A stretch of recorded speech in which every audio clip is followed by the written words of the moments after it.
everybody. Welcome back to another episode of OffCentered Outdoors Podcast. I'm your host, Matt Dockstetter, along with my partner in crime over here.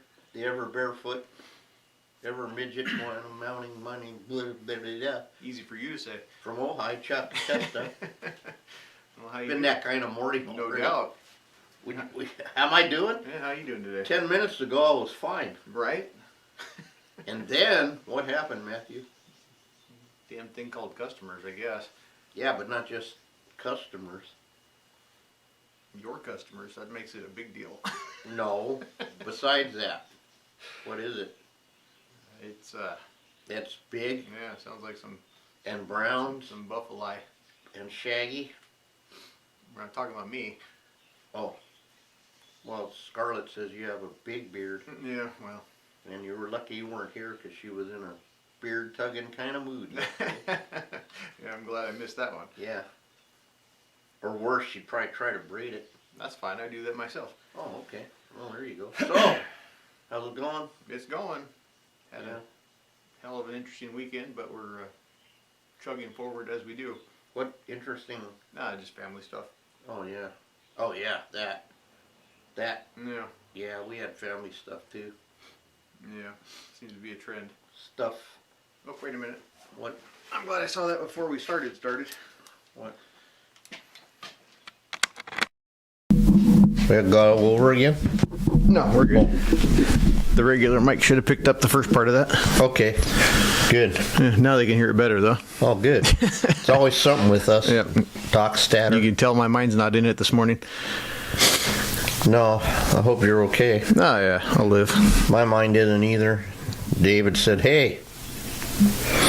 I told him what happened, and he goes, so are you a little, whatever the hell he said. And I said, how'd you know? He says, oh, I don't know. Lucky guess. Yeah. Heavy shit gonna be going on soon. Mm-hmm. Anyway, screw that. Yep. Let's talk about something positive. Oh! You start. I got nothing. Oh! I got 2 pods. So I'm going to war Saturday. Oh, yeah. Yeah. Yep. And it's allegedly a public battle. Yeah, that's cool. Public viewing. And you already said you weren't going because you don't want Levi getting any ideas. I've got a barbecue Saturday, so Okay. you lucked out. I lucked out. Yeah. No, you lucked out. Well, whatever. Somebody lucked out. Levi sees them, tanks and grenades getting thrown. Nah. You don't know. I don't know. He's in some pretty nerdy shit, so he might be down with it. Mm-hmm. The way he sees it, as I recall at the show, he sees it a certain way. He does. You might be in trouble. Nah. No, I mean in a good way. And not only that, Monday, Memorial Day, I got a thing somehow to drive a 105-year-old World War II vet in a parade. Nice. So that's really positive. Yeah, for sure. I'm excited about that. So I got my Jeep. You probably saw I was throwing some, Christmas decorations on it. Combat ready. Uh-huh. And then my throttle cable snapped. Yeah, as it does. So, but Hoop's kid's supposed to took the carburetor to make a widget. Oh, cool. And at least get it running so that I can drive the guy. Good. So that's positive. Yeah, for sure. Better break now than in the middle of the parade, though, I guess. Yeah, I broke down. And why'd you bring that up for?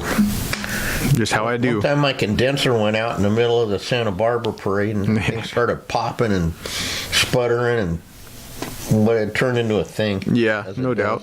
But luckily we threw a rope on it and towed it. There you go. We adapted, improvised, and overcame. That's what you got to do sometimes. That's what we do. Yeah, absolutely. Yep. So that's going on. But yeah, other than that, I think we're just winding down on this run, getting ready to do some finish work probably next week and start getting some shit out of here. You mean that? We got a few of them laying around. Remember the other day? That wall was full of mannequins? Mm-hmm. And over there and over there and over there. Yep. Now it's not. But hey, okay, so what else? Seriously, today we got a hold of Don Covert, who a lot of people, nobody knows, but that's okay. Don't know him now. And another original recipe guy from the show. Yeah, another one of the CAT OGs. Well, and not just any CAT OG, because he worked under Al from Al's Four Seasons. And Al was the guy that drew the cat. Oh, yeah. Remember what Randy. Jesus, Randy. That guy with the stuff. Yeah, it is. Randy was saying, and all that controversy surrounding that lion, which is pretty cool. Yeah. And appropriate, like he said. And then Al Cardin's whatever, and then Don took it over, and he was secretary till maybe I was secretary. No. I think, no, he wasn't treasurer, I was going to say, and then I was treasurer, maybe. I don't know. It's getting convoluted now. Yeah. So many years ago. But anyway, he's got a good story. No doubt. It seems like everybody does. Well, we're laying this foundation, and then by the time we get done, I guess, at least the history of our association will be documented somehow, and then perhaps we can start, it seems like one guy leads to another guy. Yeah, absolutely. To another story, and then we dig up some fossil somewhere and get a hold of them, and then maybe we can expand it somehow to, well, we had Sam from Texas, but I wish that, like you said, Kish got banned from Texas because there's a whole Texas thing, right? And then there's a whole national thing, and but we'll see what happens. Yep, absolutely. You just never know. Yeah. So why don't we hook up this thing so I can give Don a call.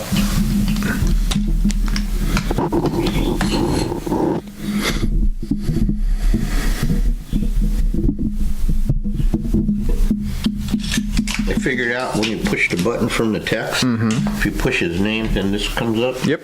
Then it says call. I was going to show you that, but I didn't want to break your brain. No, too much technology at one time. That's what I'm saying. It's not good. I gotta get a cord one of these days. We're always at the ready. We're at the peak of technology here. That's it, man. We do these like we used to do the tips. And let me restart the video real quick. Okay. Actually, I want to do some tips again one day. Yeah, absolutely. What the hell were we doing where I said we should film that? Just about everything, yeah. Yeah. All right, you ready? Yep.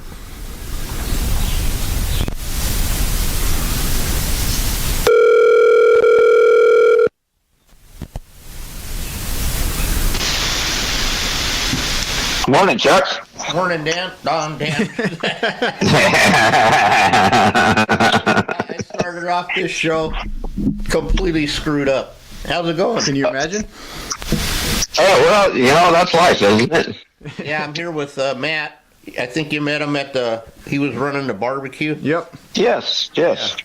So how you doing this morning? I'm holding up. Well, that's good. What are you working on today?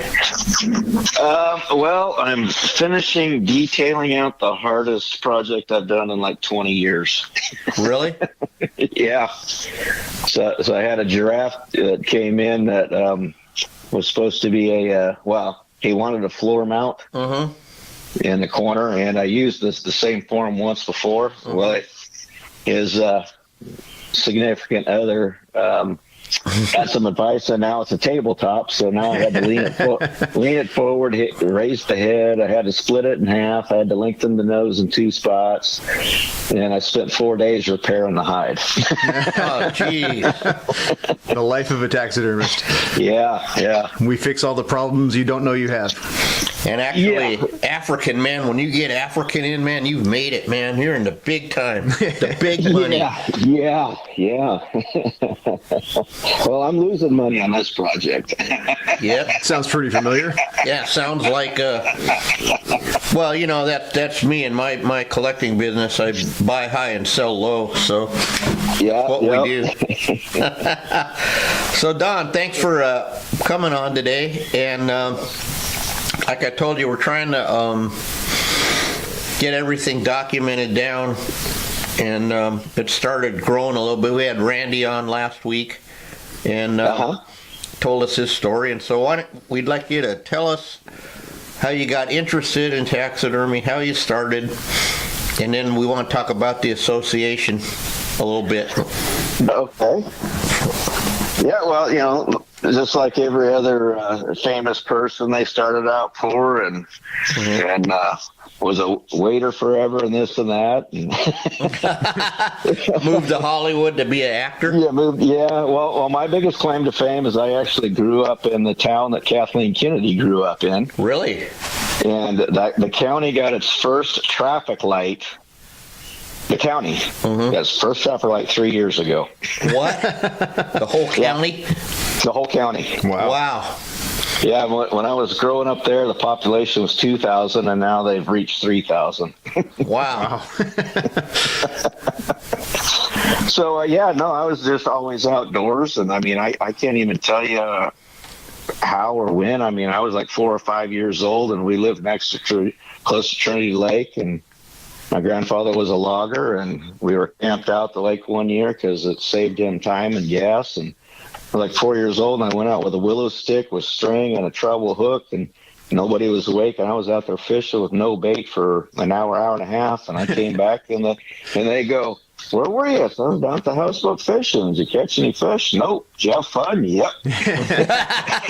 Yep, absolutely. Yeah, so I started tying flies at like 8 or 9 years old. My grandfather's best friend showed me how to do that. And so I got into flies and fly fishing, and I was going to make money as a fly tyer, and that I couldn't afford the good material, so my flies looked like crap back then. And then I got into building rods, and I had fun doing that. I built myself a few rods, and I go, this stuff is kind of expensive. I mean, those blanks aren't cheap, and this is still back in the late 70s, Wow. when you could actually find them, And so I built myself a couple nice rods, and then I'm always had outdoor life, field and stream, and and I was always seeing this taxidermy, and I'm like, I'm never going to be able to afford that stuff, If I want to have any of these animals in my house, I'm going to have to learn how to do it. Well, of course, I saw the Northwest School of Taxidermy in the back of the magazines, and say, I'll give that a try. So I don't know. I think $15 for. They sent you 4 packages or something like that, so I could afford that. And, so they send you these little pamphlets that were 1940s prints and drawings. And, they actually talk about taking a 2x4 and sticking it in the back of a deer skull, and cutting out a plywood back for it or whatever. You had to build these things from the ground up, and that's just kind of what I did. Well, I wasn't that great of a hunter back then. My dad didn't know how to hunt. I mean, he didn't start till he was in high school. So my dad took me hunting. So everything I did, I had to learn.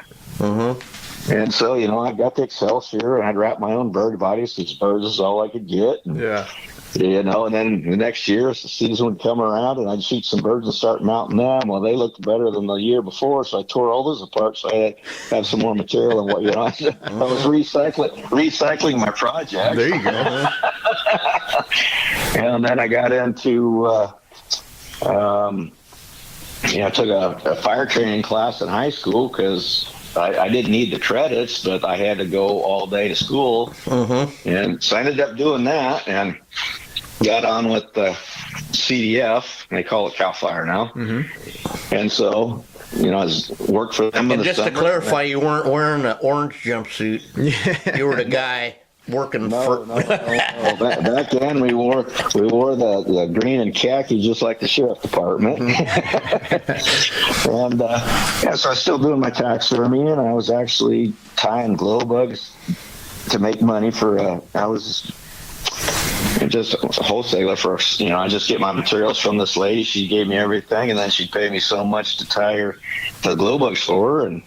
So I was always scraping and scratching and doing all that, still doing my taxidermy. Well, then I started doing birds for guys around town. Mm-hmm. So I did birds for all my competitors and worked for them. And then you remember Al Cardin's. Right. We were just talking about that, yeah. So I ended up going to work for him. So I worked for him for 3 or 4 years, and then he wanted out of it. Well, because of all the affirmative action and hiring freezes and 12 summers and not getting anywhere, I said, hey, I'll buy you out. Mm-hmm. So I bought him out, and then he got me into the competing, and that's when I really learned a lot about reference. Mm-hmm. Reference items and new techniques and just different styles and so I really enjoyed going to the competitions, and they were here in Reading at that time, and convenient. We had some huge shows. Huge, yeah. We had I don't remember, one year we had something like 500 pieces entered or something like that. Mm-hmm. I don't remember what it was, but it was pretty phenomenal, And just people coming from everywhere, and I got to meet Stefan Savitas, Tony Finazzo. And then not only the judges, I can't even remember all the judges back then. We had them from all over the country and all over Europe. The country, and and then as a matter of fact, Breakthrough came out one year, and this was my other claim to fame. Mm-hmm. Is in issue 55, they actually did a shop. They were doing a series of the shop layouts. Mm-hmm. And they came to my shop and did the floor plans, some pictures. The only thing that I'm kind of upset about is the Wild West Wildlife shop has one of my photos in his article. So it's kind of frustrating that my showrooms end with the Wild West Wildlife Arts segment. Yeah. But that was pretty cool, I mean, we got a lot of publicity in Reading. We had a lot of people show up. But that's really when I learned a lot of stuff. Even when I was getting better, there would somebody that was just up and coming or something like that. I learned something from them, even something, mm-hmm. I do this, Mm-hmm. Well, their taxidermy still wasn't that great, but it's like, wow, that's nice. Mm-hmm. I'm sorry. I got to just interject this real quick because to that point you're making, I found that these kids, when you're self-taught, they don't know, right, what's what. So they'll come up with something, even, mm-hmm. and you go, oh, crap, because they had to get it together and no one taught them that was not the way to do it or something. Like we get stuff stuck in our brain, that it's got to be this way. Mm-hmm. Well, and then even before I started competing, I mean, I was wrapping my own bird bodies, and they were pretty good, but I was always struggling with making them look nice and grooming them out. Mm-hmm. And then I finally figured out that all the feather quills were getting stuck in my twine and my Excelsior and stuff like that. And I'm like, wait a minute here. So I don't know who had them, but there's pantyhose all over the place. Mm-hmm. And so I would shove the bird body in the pantyhose and twist it and pull it back through and do that 3 or 4 times. Well, now I had a smooth surface. And my birds, I spent less time detailing my birds out. Interesting. But I guess I'm a little OCD because my brother-in-law was in my shop one day and he watched me mess with a wood duck's head for like an hour and a half, and he goes, I gotta go. I said, I can't watch this anymore. Put your head through the wall. This is hurting me. But people don't realize that taxidermy is an art. Yeah. it's an art form. Everyone's, you're killing these poor animals, you're doing this or doing that.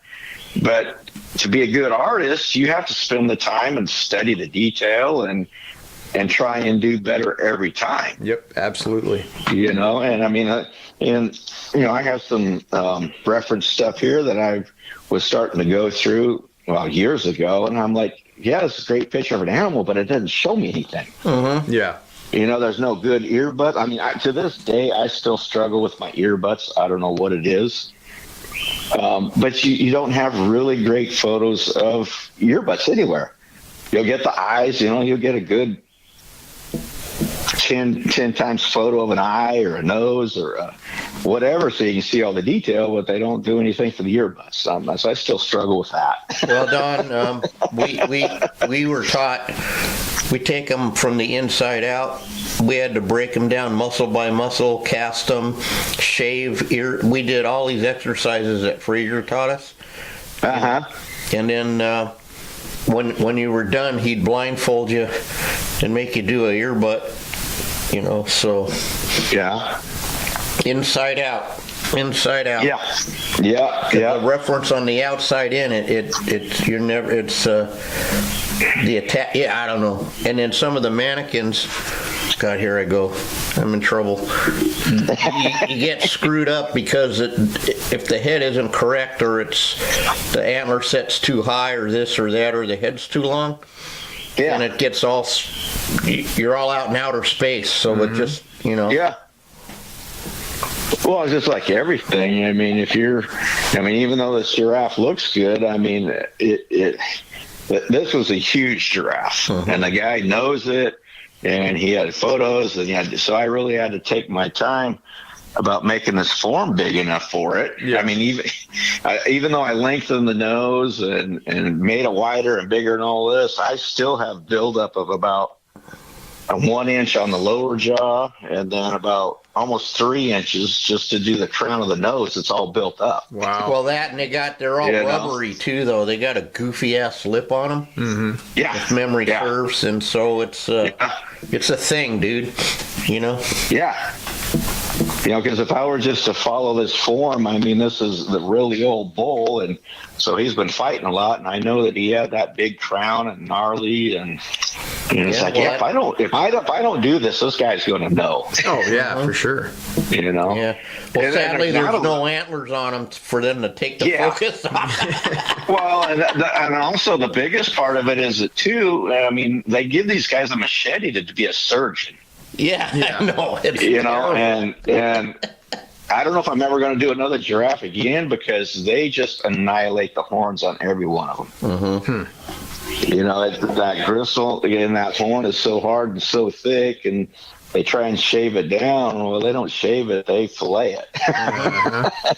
And they just need something better to get that gristle out. I heard from one of my buddies that they pick up a rock wherever he was hunting. They just sharpen their, like you said, their samurai sword with a rock. Yeah. So. Yeah. Well, and then if you want people to come back, I don't know why the PHs, because I've been 3 times now. Mm-hmm. I've taken each one of my kids, and I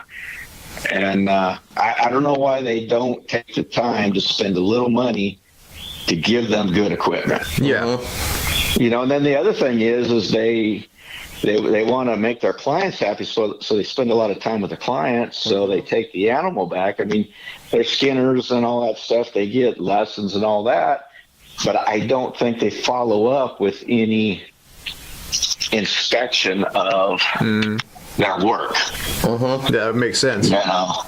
They don't do any follow-up. And one of the taxidermists, because I've gone with the same guy each time, and the one taxidermist, and I've seen mounts in there. He had one mount in there that had almost no hair on it. I think it was voodoo. Of course, he had it mounted. Mm-hmm. He had it mounted. And I says, "You're going to send that?" I said, "No, I'm going to fix all that." Well, he's got extra capes and this and that. He can puzzle piece this all together. But I was just amazed. Well, I think one of the biggest problems is over there is they don't have fine salt. Everything's rock salt. Right. And not just like rock salt. If you take the salt from like ice cream salt, mm-hmm. and double that, that's what they have. Oh, wow. So nothing really seems to get salted really well. I think the only way to fix that would be to make like a salt solution bath and then put your animals in it. Yeah, but it depends on who they got pounding the salt, stepping on it and trying to grind it in like one guy told me. I don't even know if they do that all the time. Okay, yeah. They just throw it on there and roll it up, and at least that's my experience. And then it sits in the crate forever, and so. Yeah. But I mean, it's amazing how well some of them do come out. Yeah. I mean, the other good thing about this giraffe is that he quote unquote had all the high tanned. Well, it went from a floor mount to a table mount. Well, I only had about 10, 12 inches of extra cape left after I did the table mount. So it's cut in 3 sections apparently, because I got the tail section, I got the head, but I have no idea where the shoulder section is. So if that guy wanted a shoulder mount, I was like, how in the heck am I going to? So it all worked out in that respect. But I was going to be fit to be tied if I had to like piecemeal the back third to the front third to make shoulders out of it. Yeah. I actually worked, one of the taxidermists I worked with, and I won't mention his name, but he was one of the biggest crooks out there. He was a great sculptor. He actually showed me probably the biggest thing about taxidermy is not being afraid to do something. Yeah. Just like you said, you learned up, reading the books and coming up, and so you followed the protocol. This guy did stuff that was just off the hook. And there were times that he did terrible stuff that that's all right. But anyhow, he could do. He was just he would like throw stuff, because he would build. I mean, we did a life-size moose that he foamed just from laying out cardboard and pouring the foam on the cardboard and starting cutting it. But he would like throw stuff in there. So just throw all that stuff in there. I'll save foam. Right. Yeah, we do that. Oh just my weird God. Stuff like that. Yeah. And his whole thing is, it doesn't matter what it looks like on the inside. You're worried about the outside. Yeah. And then when I went to work with Al, he was an okay taxidermist, but he had no concept of altering or adjusting if they didn't make a form for it, you got the best form that he could find for the animal. Just like I had one guy complain he had a half bear done, and he goes, my bear was way bigger than this. You can pet. I mean, it looks good, but the guy knows it's not as big as it was, but Al got the biggest form he could get, and that was it. So he, and then I started doing stuff in his shop, and he would just kind of look at me, and I don't remember what I worked on one time, but I just tore it all apart, and he's like, dude, you're crazy. And so I started, and then I got done doing what I got done, and he goes, I would have never done that. Yeah, we mix and match here. We do like stuff every day. Hundreds of things that are roadblocks, we call it, Yeah. And that's the same concept. We're not afraid to get. We have to complete the mission. Yeah. Yeah. And do it. Well, I actually. Go ahead. I'm sorry. Go ahead. No, it doesn't matter. Just so. Well, with this giraffe, I actually thought I was going to lose. I literally, my wife's like, you're retired. You're making good money now. You don't have to do this. Well, you got to do something in retirement, or you're going to die. Right. It's just like every old hunter that I've had as a client, 70. I had a guy that was like 83 years old that just came back from Africa. Wow. My father-in-law is 84 years old, and he just sits in a bed all day, and you can't even hold a conversation with him now. Yeah. And the advice that every one of these guys gave me is don't stop moving. And part of my reason too is that I spent 33 summers fighting wildland fires, and I was pretty sure since 2012 until I was retired, they were trying to kill me so that you would have paid my retirement, because it was just those kind of summers, Yeah. And well, that took a lot of my hobby and life away. So almost you know, kills your spirit too if you can't do taxidermy, if that's who you are. Yeah. You know? Well, and there was a lot of stuff I had to relearn because, you know, I was still doing it. Mm-hmm. And I was still, but I wasn't really average because my shop got torn down. That was in that layout. It got torn down. Mm-hmm. So I ended up I got another shop with Ed Rude, and yeah, my half of the rent was double what I was paying before, and then I was back with CDF, now Cal Fire, and he was like, yeah, this is stupid. So Ed and I, we both said, let's bring it home. So, you know, I was making money, so I didn't need the money, but I still wanted to keep my skills. I still want to mount something for myself. Yeah, yeah, absolutely. You know, it's like 2 years ago, each one of my kids had finally shot a deer. Mm-hmm. And my son shot his buck when he was 16, and he's 35 now. Wow. And for Christmas 2 years ago, I did all three of their bucks because my cars weren't running. Mm-hmm. You know, so I need to get some cars running. So I did all three of their deer, and I put them out for the stockings, you know, and then they came in and, hey, you're in the holiday spirit, Dad. Mm-hmm. And I go, you guys don't recognize those? You know, they thought I was putting reindeer out. Oh, those are your deer. And then they took back everything they said about their taxidermist being a lazy sucker that takes forever, right? Well, so I'm not interested in building my shop back how it was. I mean, 1 year I got 52 bear. Wow. You're out of your mind. You're out of your mind. Well, we're a bear country. Yeah. Right. How do you get 52 bear out in a year? And then at that time I sent them a new method. Well, they took 8 months to get that load back. Wow. So people weren't very happy. Well, I said, hey, I'm you know. So I don't want to be that big ever again. That, yeah.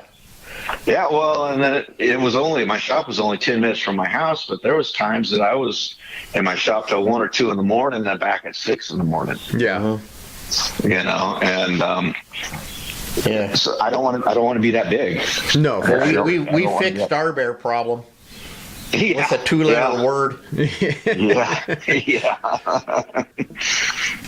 But we have a lot of bear up here. I mean, I know. You don't need dogs up here. I mean, I shoot a bear almost every year, and you don't need dogs up here. Yeah. Mm-hmm. But yeah, I just don't want to be as big as I was, and I want to actually mount. So out of 3 safaris to Africa, the only thing mounted is my wife's zebra. No, wow. Well, the ladies, and they want their zebras, man. It's interesting, you know? Yeah. It's a thing, too. Yeah. The diamond ring and a zebra. Yeah. Well, my youngest daughter, she's not our hunter, so she killed her buck, and she actually got the biggest out of all 3 of my kids. Of course, that's how it goes too. And then when I took her to Africa, she really, really, really didn't want to shoot anything, and we were trying to get her to do something, and she said, well, I want something ugly, you know. So he said, well, why don't you shoot a warthog? Oh, that's too ugly. We've been seeing those black wildebeests every day. Why don't you shoot one of those black wildebeests? Well, that's too ugly. Mm-hmm. You know, and then on her birthday, she ended up, I want a zebra just like Mom. Mm-hmm. So it's pretty cool because when I took my son, I got a photo of, we shot a pair of springbuck together. Mm-hmm. My oldest daughter, so I got a photo of a pair of impalas together, and she shot the largest one out of four impalas. So she beat my son because he got a good one, but she shot one even better. Mm-hmm. And then, so my youngest daughter, she shot her zebra on her birthday. And so I said, you know what? I want a zebra rug. So I have a photo of a pair of zebras with my daughter. Awesome. So I got all 3 photos, you know, on my headboard that they got to shoot something with their dad, you know. No, so that's awesome. Yeah, that's those great. are the memories that last forever. Well, that was the hard thing about convincing my wife that because she kept on getting mad that I was going to Africa, and I said, "This," and she said, "You're saying this for the kids, but it's for you." Well, no, it's two purpose. Yeah, absolutely. Yeah, but if you get a little bit out of it, that's just a sacrifice you have to make for the family. Yeah. And for me, I wasn't putting myself in debt. I'll probably never get to go again. But with the summers that we had, all I did was put my overtime checks away, and when I put something in the savings, it's gone. Yeah. So once they were old enough to hunt, I had enough money, and I said, "Let's go." I'd give Dave a call. This is our shopping list. And he said, "Life is memories." Absolutely. We all come in the same way, and we all go out the same. It doesn't matter how snobby you are because you're this rich or whatever. We all come and go in the same way. Life is memories. Absolutely. And you have to enjoy what you got while you're here. And I told my wife, says, "You can't. Those kids. How many kids can say their first kill was in Africa?" Yeah, exactly. It's just a memory. It's it's kind of an adventure, and now it's getting where it almost can't be. You know what I mean?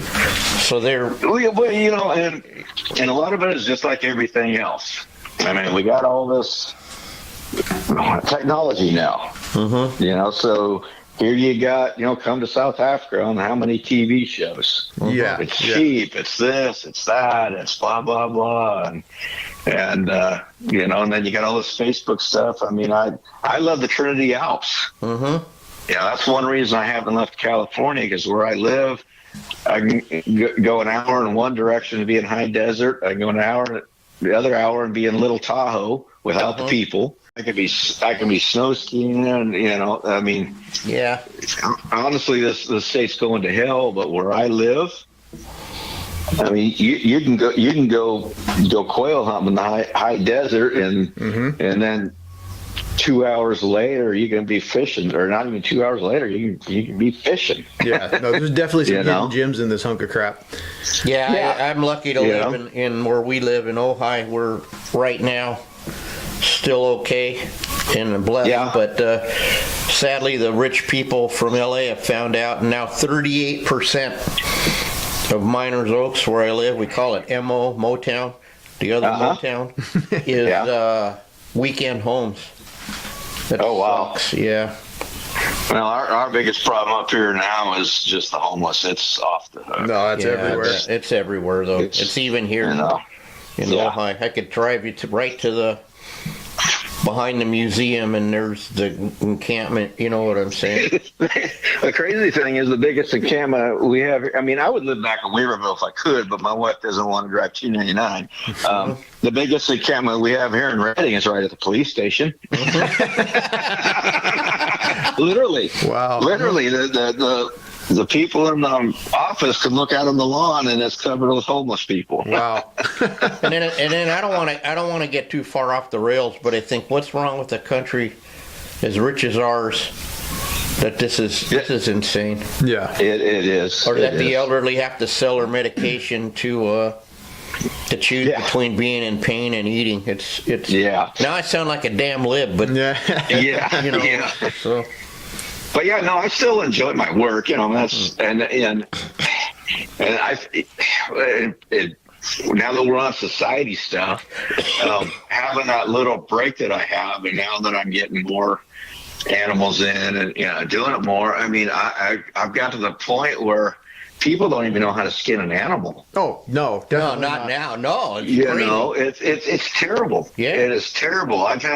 So in the last 2 years, I've had one bear where I haven't had to sew up I don't know how many holes, or take the upper arm, which is down on the underarm side, and move it up. And they're starting on the tops of the feet, and so I have to sew that incision up every time they do that, because they start from the butt and go, you end up on the top of the foot. Yep. You gotta tell them to start from the heel and go down. It's the craziest thing. Yeah, and it's just like when I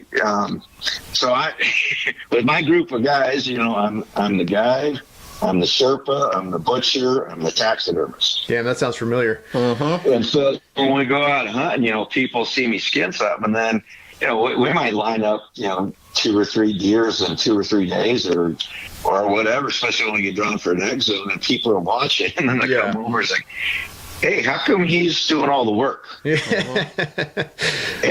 every time their response is because it hurts him to watch us. But just like everything else, you do your business long enough. I don't hardly use a knife to skin my animals. And I don't know if you ever saw that one time we had a seminar at my shop, and it was about skinning animals.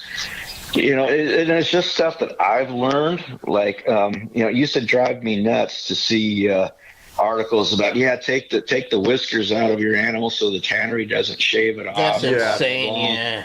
Are you it's like, no, the biggest problem with talking with these tanneries is that a lot of taxidermists send them crap, so they're trying to give them a good product. Well, they might screw up a cake or whatever, they're trying to shave it down or whatever. Well, then they get it back, and now the taxidermist is blaming the tannery for screwing their stuff up. And the way I do stuff is I stay next to the skin. So, like when I skin my deer, that real thin muscle that's on the always wants to stay on the hide. Right. I get that on the animal. I just stick my hand in there and roll it. And when I get my hides off my animals, I save every one of my animals for capes, an extra cape and stuff like that. And then when I do my head work, I stay close to the skin. So I turn my eyes. There's no meat on it. And so if I do send something out, I write on my order, do not shave from the eyes forward. Because there's nothing to shave. My eyelids, you can see through the inner skin. You can see through it. There's no hide on that. And I found that, just like everything else, you got to, in order to get the detail that you want, you can't have a bunch of material on your hide. And just like my lips, when I flesh my lips, you can see through the lips when I'm done. Yeah, and could do that with Frazier. He would skin a head out. And I don't know how he did it, because I've been trying my whole life, and there's no red on his face at all when he pulls it off. It's the same thing. So what I have found is there's that fine meniscus, sinew, whatever. If you break that and have it on the hide, you're going to lose. So it's basically just like that thin muscle on the when you're skinning it. If you break that or cut that, you're going to lose. So the biggest problem is that thin muscle that comes off the front of the ham up onto the belly. Getting around that is the hardest part. And then the neck, I got to do a lot more knife work, but it just amazes me that people will bring me a head and it's got half the neck in it. Oh, don't even don't get us started. Or you get a cape and it's got 5 pounds of meat on it. I was like, really, guys? That's hamburger or a neck roast. I love a good neck roast. So, like I always tell Chuck, though, I'd rather have a bunch of meat on there than a bunch of holes to sew up because they didn't know what they were doing. Well, that's true too. That's true. But it's just it doesn't make sense. So, like I said, the biggest problem, I had 2 capes that the guys cut all the way up the front, clear to the jaw. So, and I've never seen that in my whole career where guys brought me a cape. They might cut it off behind the ears and go, hey, I want this mounted. Well, where'd you put the rest of it? I can live with that. Then I just get one of my capes that I don't have to spend a lot of time on. Here you go. Exactly. I'd rather deal with that. And a lot of it too is a lot of the stuff we're getting is getting more detail. So you got part of the leg on there, you got part of this, and you need that hide. Well, now that it seems like the guys are cutting their hide shorter. Yeah, for sure. Well, you got to give me everything, And then what's really funny is the original forms were set up, and like Mike's original recipe blacktails, they were set up for when they cut them in front of the. You know what I mean? The original ones weren't 6 miles long or half life size. And now we're mounting half life size for a game head price. What the hell's up with that? Yeah, yeah. Well, I think Bill Lancaster started that. Good old night. Yep. I remember, when he came out with his mule deer line, I mean, heck, you have half the brisket on that thing. Mm-hmm. And I liked it because you had more detail. I did like that because when you're looking at some of these old mounts and the shoulder is just a teardrop. Yeah. There's no brisket detail, no armpit detail, so they just look more lively when you see part of the armpit or the leg or more brisket on there. It just wakes them up a little bit more. Yeah, for sure. Yeah. Well, let's swing it back around to. So you joined the association. Oh, and speaking of that, is Ed Rude still with us? Yes, he's still alive, but okay. He's out of it. So, I mean, it probably 75-80% of my clientele the last 2 years has walked into Ed's door, and then Ed goes, "Hey, I got some deer for you." Okay. He's still doing it, but he's fixing his cars. Oh, car guy. But yeah, so when I went to work with Al Cardinals, I didn't know anything about the association or anything like that. Mm-hmm. So he convinced me to go.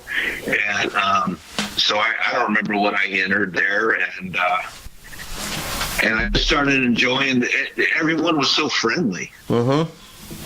Because if you were to walk into a taxidermy shop and start asking questions, I mean, they just get lockjaw. Oh, yeah. Mm-hmm.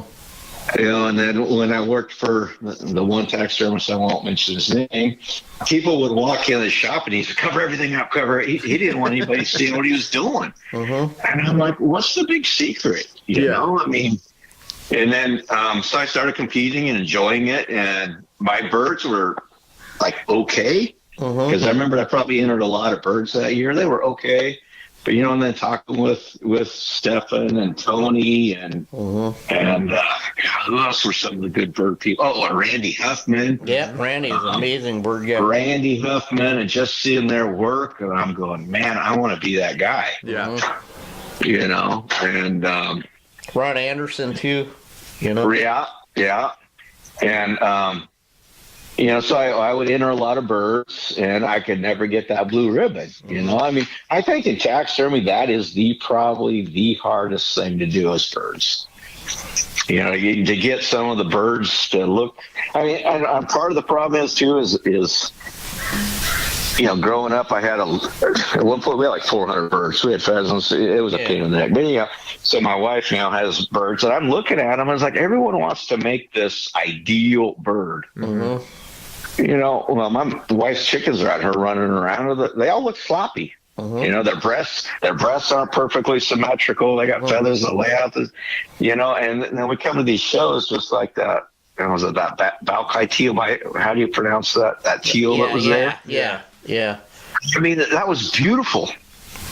But they don't look like that all day. I mean, and a lot of, I think what we do in taxidermy too is if you don't have the good reference, so we humanize too much. Mm-hmm. Yeah, we're not looking at the animal. We're seeing what we relate to and make it more pleasant to the eye in a human aspect and not an animal aspect. Yeah, right.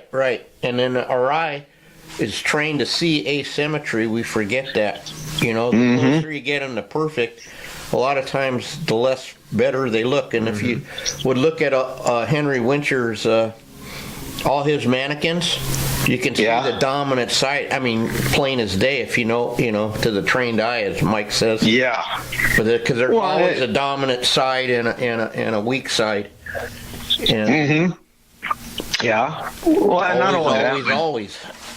But just like we want everything smooth and pretty and straight and all. I mean, you look at some of these deer; they got calyx all over them and blah. Yeah. They're not perfectly lined up, perfectly smooth, perfectly whatever. Mm-hmm. I mean, just like one of the things that most taxidermists do is that, when they mount it as deer, an example, they want all that hair laid down smooth and slick and make it look nice. I don't do that. I fluff up all my animals. That hair is not laying down.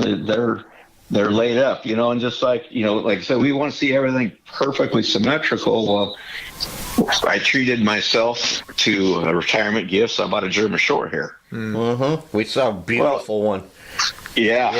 And yep. Well, I'm really looking at the detail on him because the first German short hair I ever had was off the hook good, just like this guy. And back then I thought, what, I should mount him. And when you see a dog out every once in a while, I mean, it would be a challenge. But the biggest problem with doing pets, and I've done more cats than anything else, is that person knows that animal intimately. And in order to capture the essence of that animal, it's tough. Yeah, you can't do it. I'm already going to miss this dog, and he's only 2 years old. I'm already going, God, that day he's coming and it's going to suck. But his toes are perfectly straight. He's got like his so there's one toe that the bone's a little crooked. So we mount this stuff. We want everything symmetrical, even, straight, blah, blah, blah. And here I am looking at my dog, and he's got one toe on each foot that's bent in a little bit, and it's... It takes work. Yeah, it is what it is. But if you were to take something like that to a show, you'd get points knocked off. Tough. And I think, I also kind of think that taxidermy. I mean, we want to put good stuff out there, but I don't use a lot of artificial noses. I still do Bondo ears, especially for my clients. I'm still learning. I've been doing this for over 40 years, and I want my skill to capture the essence of that animal, but I don't want to do the dot-to-dot taxidermy. No, and we had a really good judge last year from Nueva York, I think, and he was telling the guys, learn how to sew. What does matter? Like, if you can't lay a good bear nose out, or a pig nose with the skin, what the hell are you doing? That's that's our job, is right. It's I mean, you got these bear forms, especially now, that you get the nose, you get the whole jaw, it's all painted for you. You just cut along the hairline, you glue it in, and and as an artist, you want to do the good painting. You want to make that painting look alive. And you getting the paint by colors print and putting it up on the wall. We challenge ourselves, Matt and I, to like saying we're going to do our open mouth pigs and make them look like the fake ones. But we're going to do it with the skin and stuff. And then our paint has come a long way too. And that little pig I did with the nose, whatever. It looks good, I think, and it's the real nose, Plus, what would you do on one that small? Oh my God, Al, there's no real fake nose that little. In fact, there wasn't no form that little, but Matt saved my ass there. But so. Well, and it's just like I entered a javelina one time, and I can't remember if I used the artificial nose. I think I used an artificial nose, but I put the skin over it. I can live with that more than just throwing an artificial nose on, because you still have to do all that detail work in your hide to get it to form to that nose. Absolutely. You can't leave a bunch of the gristle on the top of the peak of the nose and have it look right. It's gonna shrink. So you got to get right down to nothing to use that artificial nose to capture that detail, but you're still putting your effort in. Matt's come up with a line of pig noses with the detail inside. We pop them on and then mount on top of them, and it's designed for you to mount with the real skin. No, I like that idea. Yeah, the way I did it's kind of idiot proof, I think. So we'll see how it goes. Well, that's because the idiot did it. Well, so, hey, whatever it takes. Well, just like everything else, though, if you're not putting the effort into your hide, it's still going to show up, even though you're using the nose. No, absolutely. And the best, the only decent transition I ever really saw, beyond decent, was the elk. What's his name? Oh, Mark's elk. Mark's elk, yeah. Yeah, with that. I mean, that was the first one that I ever saw that I couldn't see the transition. You know, no matter how good you do it, there's a line. Yeah. There's a line because there's fine hairs on the lip where you think there's no hairs. You know what I mean? And there's just a line. And well, and it's just like, I mean, you know even better than I do. I mean, we have some pigs up here, and I do a few pig forms, but there's hair on the inside of a pig's lip. Oh, right, yeah. That's what I'm getting. Yeah, that's what I'm saying. Okay, yeah. You know, and then you get and you get these guys that cut that off or whatever they do. Yeah. You know, so they make it smooth all the way out to the edge of the lip line. Yeah. You know, it's the trained eye, as we like to say, right? Yeah. You can spot it. Yeah. You know? Yeah. Well, and it's, like I said, I enjoy this hobby, and, you know, that when I got in the association and started competing and saying, hey, this just isn't art. This isn't being a mortician. And you can take it as far as you want for yourself. Yeah. That's the well, like I said, when I was still struggling I still struggle with my earbuds. And the other thing I really want to do is I put a nictating membrane, I use artificial, but I put nictating membranes in all my clients' work, but I still catching that nocturnal, and getting that, I mean, it just amazed me because Gary Powell, I saw something, so when he was competing with us and coming over from Nevada, and just seeing his eye detail, and I'm like, oh my God, I want, so I still work on that and I still struggle it. And I was like, I had to call Gary up because he lives by my brother now, or my brother lives by him. And I said, I would love to learn how to capture that eye detail. Yeah. It's just still stuff to learn. Absolutely. Absolutely. Yeah, you're never done. No, if you don't want to be, I mean, it depends on what. No, you don't, because then it gets just boring. Yeah. And now that I'm like with you, I'm supposed to allegedly be slowing down. But what I want is to start mounting cool stuff, like projects, that interest me, if that makes sense to you. Well, no, it does, because that's one reason I went to Africa is the one taxidermist that I work for, he got a lot of African stuff in. Yeah. And, I never heard of a dyke or a steenbuck, a blessbuck. And, we were getting this stuff in, and I just fell in love with the blessbucks. Blessbucks are one of my favorite things, Well, I've got like 26 different species, and I want my projects. Right. I don't have a showroom to put them in anymore, but I would love to build off this and do 2-story and have a showroom and storage up. Because what I have now is where I'm at now is my shop is a 3-car garage. That's a shop. Okay.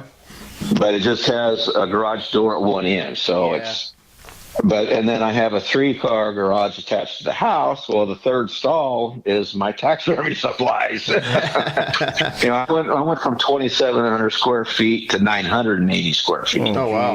And, I'm always dodging stuff every day. Yeah. And I'm tired of running into a deer nose and trying to get around my bear rug table. And I would like to have more room where I can actually have an open shop. Yeah. Yeah. Well, be glad you're not Matt and work for a guy who's 5 foot tall. Everything's down around my knees in here. Yeah. Hey, I got a question too, because I used to know the rat story, the rubber rat on the table by the rat. Oh, man. Yeah. You can't remember either, can you? No, I don't remember that at all. I mean, where it came from, it was just there every year. And there was. I think that was Jim Silva. No, Jim told me he couldn't remember though. Oh, okay. Then I don't know. But I know there's a big story behind it, and there's a reason that it has to be there, and we just want to know why that is. Man, I cannot remember, because we don't want to jinx nothing if we don't put it out. You know what I mean? No. The only other thing I remember that was pretty cool, and I don't remember who did. I think it might have been Jim Silva. Is they mounted a rattlesnake. Yeah, that was Silva's. Yep. Yeah, and he had a remote for it, and people would walk in the door, and he'd hit the remote, and it would rattle. You know, and he said the hardest part is getting that motor quiet. Yeah. You know, so that all you had was the rattle. He did a great job on that too. Yeah, well, and that's why going to these shows and seeing all this stuff. You know, it keeps me inspired. Yeah, heck yeah. I mean, I do a few fish, and I'm not great, and I found out that I still can't mount a bass. Well, we got a local guy that does it, and I might hook up with him and see if he'll do it. But you got to get there early in the morning, or it's not going to work. Yeah. The thing is, that's the thing too. It's like to do the stuff you want to do. You know. Yeah, and one reason I really. Like I said, I'm still learning, but the one thing that I really want to do fish is I grew up in brook trout country. I've always wanted to catch a nice brook trout and mount it. And so one of the shows we had Bill Cook show up that he brought probably 1.5 pound brook trout, and it was called roll call. So there was a gravel bed, and there was eggs on the bottom, and the fish was looking at it and just seeing the worm pattern on that fish, and just like, oh, I want that. Yeah, for sure. I mean, it was perfect. You know, I think he took a bunch of awards with it, but it's just seeing the worm patterns and there was. I mean, how do you get that kind of detail without overspraying, how many hours did it take him to do that? It's just, just like Don Cameron. Don Cameron was great too. I mean, he entered a carved fish and a skin mount category and won everything. Oh, wow. Yeah, boy, there's a name I hadn't heard in a while. That guy was amazing. Yeah, well, he used to come to the show and donate one of his fish carvings, and they would go 5, 6. Frazier would bought 4 of them. Yeah, they'd go for $500, $600, $700. Wow. Yeah, and then Frazier one year one was like $300, so he bid $1,000 because he said all the work that went. I mean, come on, you cheap bastard. Oh, I do remember that now. Yeah. Yeah. Yeah.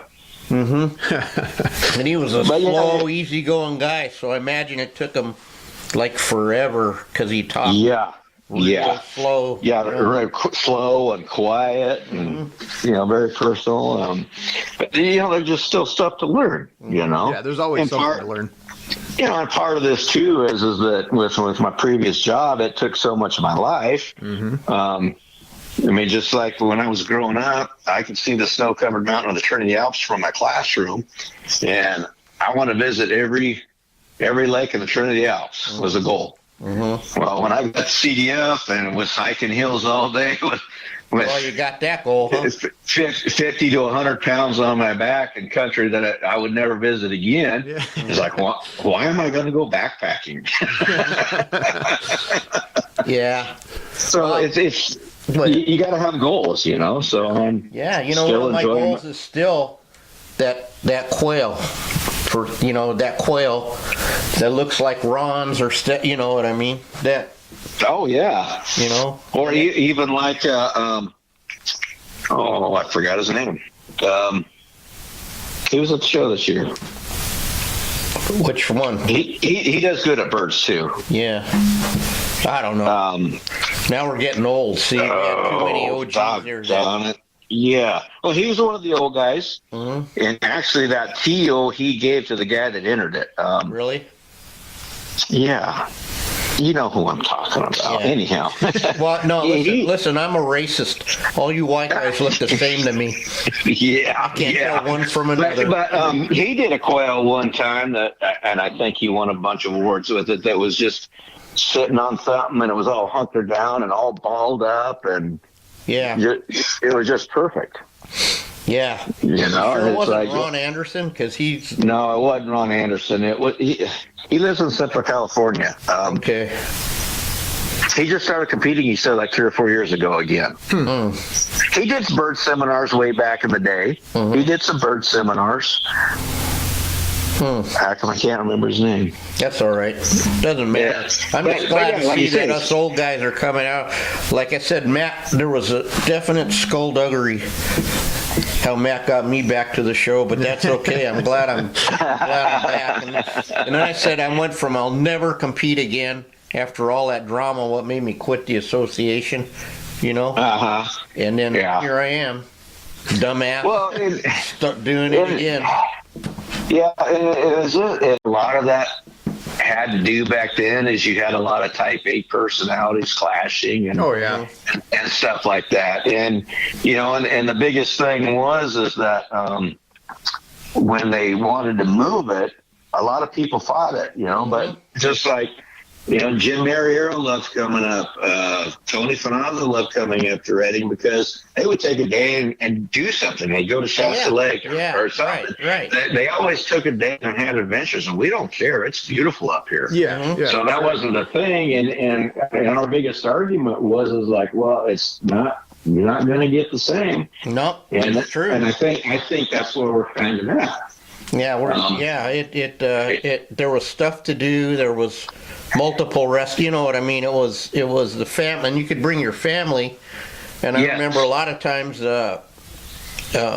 wives and daughters going out shop. You know what I mean? Doing stuff. Yeah, it was a family event, but you know, like I said, part of the reason too is I went back to my career, so I started competing because it got so hectic. But you know, back to being in the association, you know, I was wanting to work at getting masters on birds, and I still haven't achieved that, but I did get my masters in game heads, and you know, and now that I have this African stuff, you know, like Dick Westervelt bringing all this stuff in, and I can't remember who else, but you know, when you're seeing a life-size brown bear on top of a life-size moose mount, you're going, holy cow! Yeah.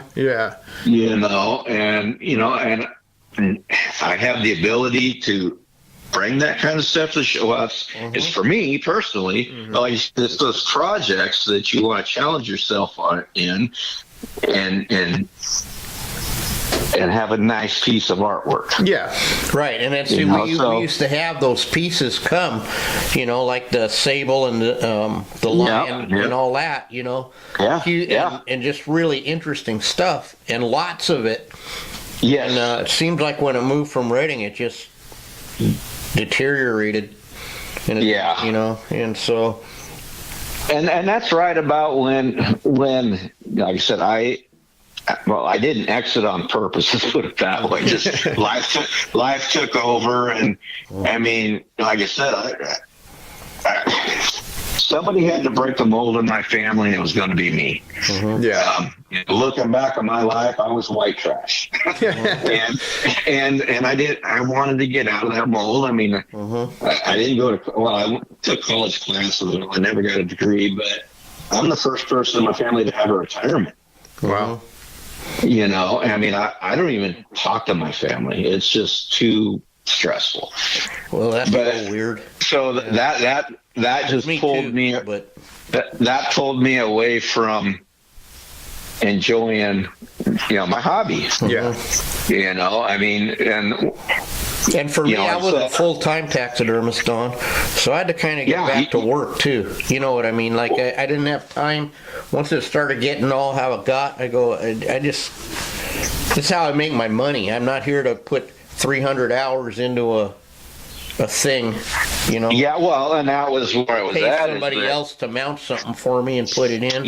And win. Well, and I was full-time, you know.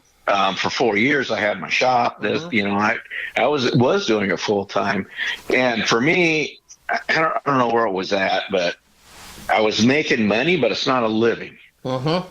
And so, I was making the money and I was doing all right. And then just how the dominoes fell, the shop, hey, you got 90 days to get out of here. Like, what? Yeah. And then I remember that. Yeah. And then, the door opening up with Cal Fire, and that bug kind of hit me like, hey, I'm making money, but I'm not making a living. And what's a hard living? I don't regret anything I've done, though. It's made. No, I don't. Yeah. I don't either. I mean, I'm not going to give my life story of other stuff that coincided with that. But, I still want to get my master's in birds. I mean, I do an okay bird, and I'm happy with my birds. But it's still that goal of achieving something. Yeah, yeah, for sure. And so you're still testing yourself. You're still learning. And like the biggest things I got out of the competition is, and I can't remember all the judges that I had that I went through and this and that. 9 times out of 10, I'd get my critique, and the guy goes, man, if you could do this good in your commercial work, you'll be fine. Yeah, that's what. So same. I just bought Al out. I go, this is commercial work. I just pulled this off the wall. Yeah. They go, you're kidding me. And I go, no. And every one of them, man, you just need to sit down and take the time to do the fine detail. You need. Right. I was bringing the Bondo deers in, and I was always getting knocked for thickness or this and that. And, Talk about earbud tough. That's a part of it. Is hard to get a good earbud with a Bondo.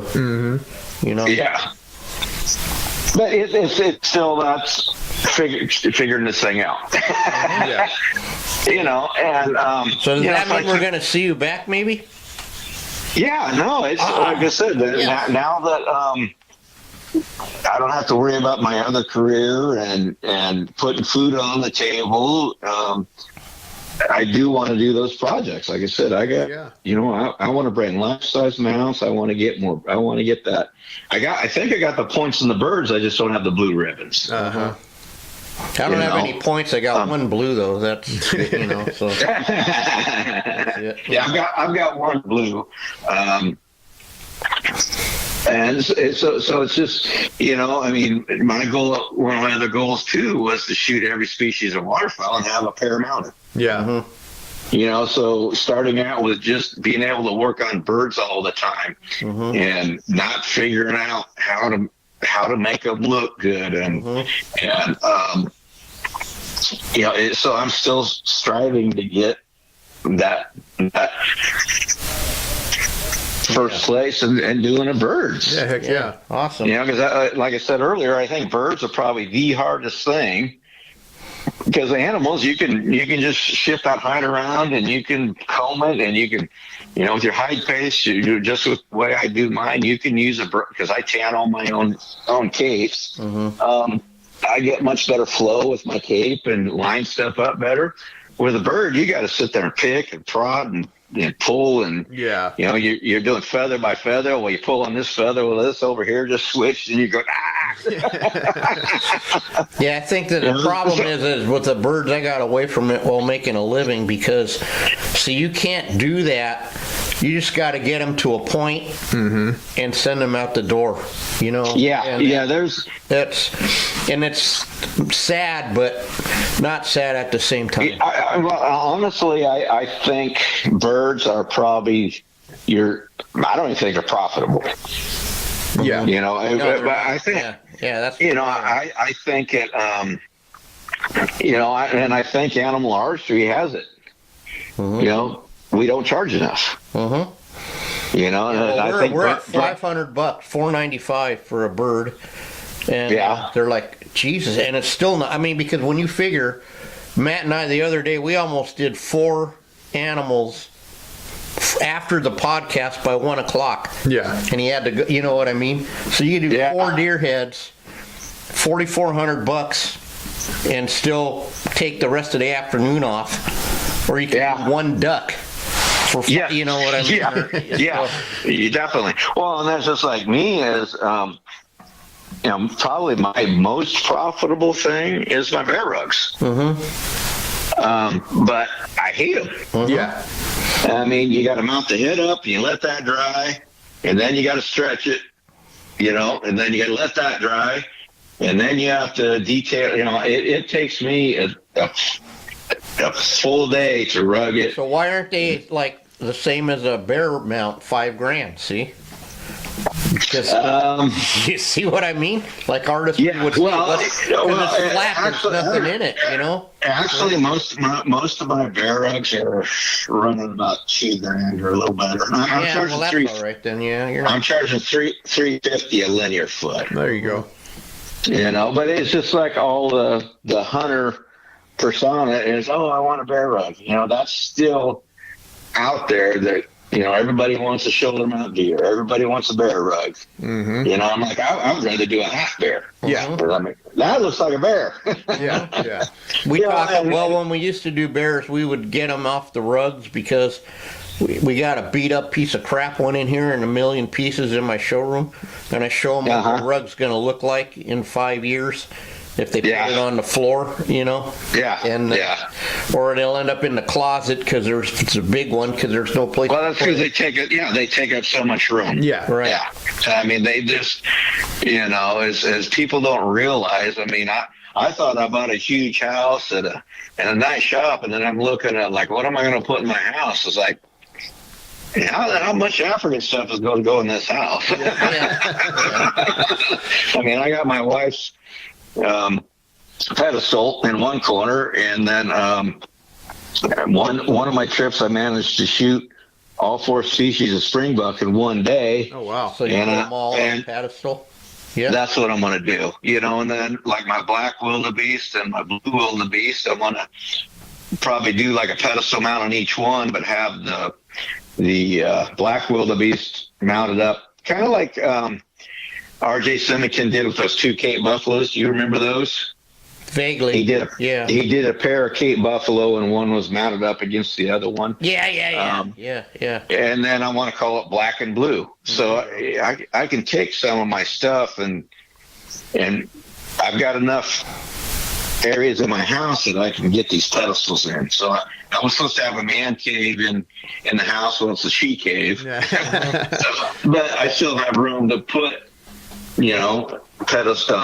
floor mount pedestals in each corner, and I got some little coves up top where I can start lining it with my pairs of birds, and so I do have stuff, but there's no way I'm going to fit 30 African animals in my house, but I can put the din in it. But here it is, those projects, Yeah. Those are also some of those things. Is like now that I got a Masters of Game Heads, so that would be real cool to take to the show. Yeah. Right.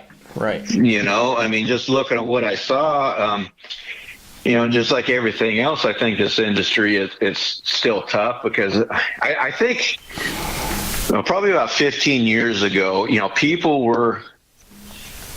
weren't shooting as much, but they were getting more mounted. Yeah, for sure. They were taking the time, and I think taxidermy was doing pretty good, but I mean, just like everything else, the taxidermists are all old, and there's not a lot of up and comers coming in. Yeah. I mean, I'm still a kid on the block. And I'm 57 years old, and I'm the kid on the block. Jesus. I mean, never mind. But Eric moved back, so he's here. But he's got to be in his 40s, and then there's one other guy that I don't know much about him. He bought Eric out. I don't know anything about him, but I'm hearing he's not having a very good reputation. But I don't want to be buried again. Yeah.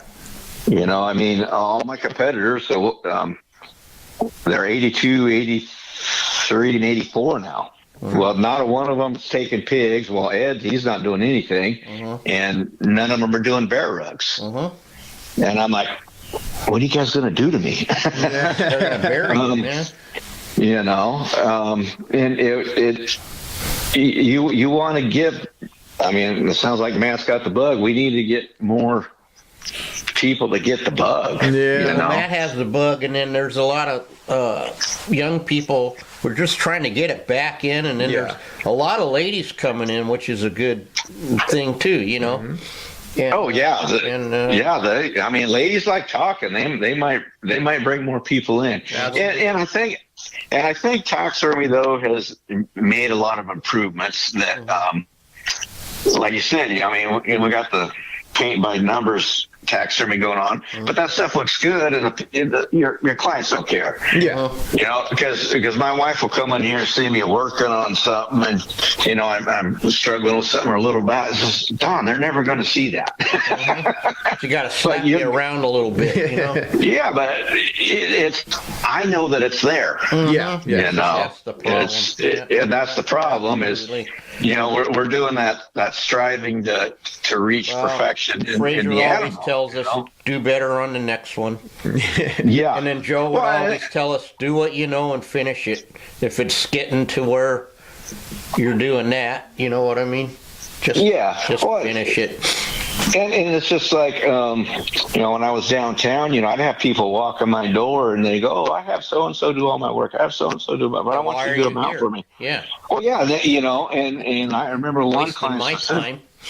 Yeah, well, but the thing is, back then, I would do that mount for them, and they, oh no, so-and-so is so great, and then they take it home and, man, I got a bunch of crap in my house. Yeah, that's what happens. It's really interesting. But it does. And they don't know why, but they just like yours better. Yeah, they don't know why, but and that makes you feel good. Oh, for sure. So you still want to, when I'm doing my work, I think and you probably have the same struggle as you know what's wrong with that one piece right there. You can't figure out how come it's just not going right, because you want to put that in your house. So you when it goes out the door, just like this darn giraffe I'm struggling with. Holy cow! I mean, I almost entered an insane asylum on this project because I actually thought the giraffe was going to win. But now that's finally done, and my I strived through it, and I said, hey, that looks pretty good. That and then if you ever when you don't even know how much you've learned on that, based on our experience, like you'll attack another project. And you'll, I don't know, you know what I mean? It's just crazy how it works. Mm-hmm. And for me, just like everything else, you think you got it down. I mean, when there was one guy that I was a firefighter with forever, we're only gone up here. We're only gone 7-8 months, and so you in that season, and I mean, we had a drill sergeant people, they say it would take 15 minutes to do a 1,200-foot hose lay or 1,500-foot hose lay. We could do a 1,500-foot hose lay under 10 minutes. So we come back the next summer, and Dave and I would go out and do a hose lay. Man, did that suck? Yeah. Well, I didn't. Just like everything else, I found out this taxidermy is a perishable skill. Yeah. I'm having to relearn now. How did I do this? How did I do that? And so what was neat about this is there was a lot of formulas that I used to mount this giraffe that I had to use or it wasn't going to look good. And so some of that stuff was coming back. Yeah. And it's like, this giraffe challenged me to get my gears greased up. And that's what makes it easy. Yeah. So now I'm happy with it. But a lot of the problem with this giraffe is it was so big, for one. It just had other issues to go with it. And you were working on it for a couple, because you were working on it when the show was, I think. Yeah. And just like everything else, I want this in my house, so it's, I said, man, I just got to keep sticking with this. This thing's kicking my butt. Yeah. And I have all these other complications. I mean, I've been pretty fortunate with the African stuff I've had that I haven't had more problems. But this thing's got bald patches and well, we know what to do hair now. Medicine. You've talked us out of the next giraffe that walks in this door. So this thing is the first giraffe I mounted, and this one wasn't as bad as that. It had 76 holes from ears to the nose. Wow. Jeez. I mean, some of them weren't very big, but it took me a couple of days to sew that up. But the biggest problem with this one was they just hammered the horns so bad that I'm like, man, I don't know if everything's here. So it was just a matter of taking this line to that line. Okay, that matches this line to that line. And the problem is I'm using nylon thread and a beading needle, and I cannot tell you how beat up my fingers are, even though I had a leather thimble on from the eye going into my skin. Yep. And so you're just cussing because everything hurts now. Yep. And even though that horn, just the skin, so they go from hair to skin. It's almost see-through, but it is made out of Kevlar. It's made out of Kevlar. Really, you can't just get that needle through there, and I just had to stick it out, Yep. So that's what made this one more difficult. Yeah, no doubt. Is where the damage was, not what the damage was. No, for sure. Yeah. Because that first one, I sewed up all the damage quicker than I did this one. Yeah. And but they did all the damage in the wrong spots. They did it around the eyes. They did it around the eyes and on the horns. Yeah. So. Well, you got through it. Well, Don, we got to wrap this up now. And, okay. It was a pleasure having you on. Yeah, for sure. And well, thanks for having me on. I don't know how many people hear my story, but more than used to, because we did this association. We had like 7 listeners, and now we're up to almost 1,000. So, oh wow, from this show, we're getting there. We're getting there. So, well, and I think what a lot of people need to realize is that just pay attention to the detail, and it's an art form, and good reference. Absolutely. Get good reference, and just keep challenging yourself. Like you said, you do better on the next one, and that's why going to these competitions is awesome. Yep.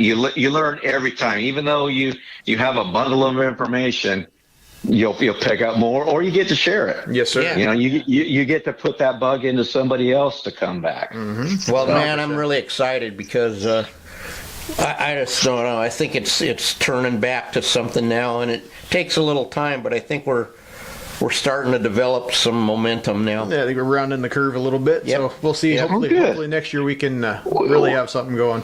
Yeah, we want to see that black and blue at the show next April. So automatic challenge, dude. Automatic challenge. The problem with the black and blue is the one thing I told my PH is, I'm not worried about the horns. I'm not worried about size. I want a beautiful specimen. Yeah. Oh.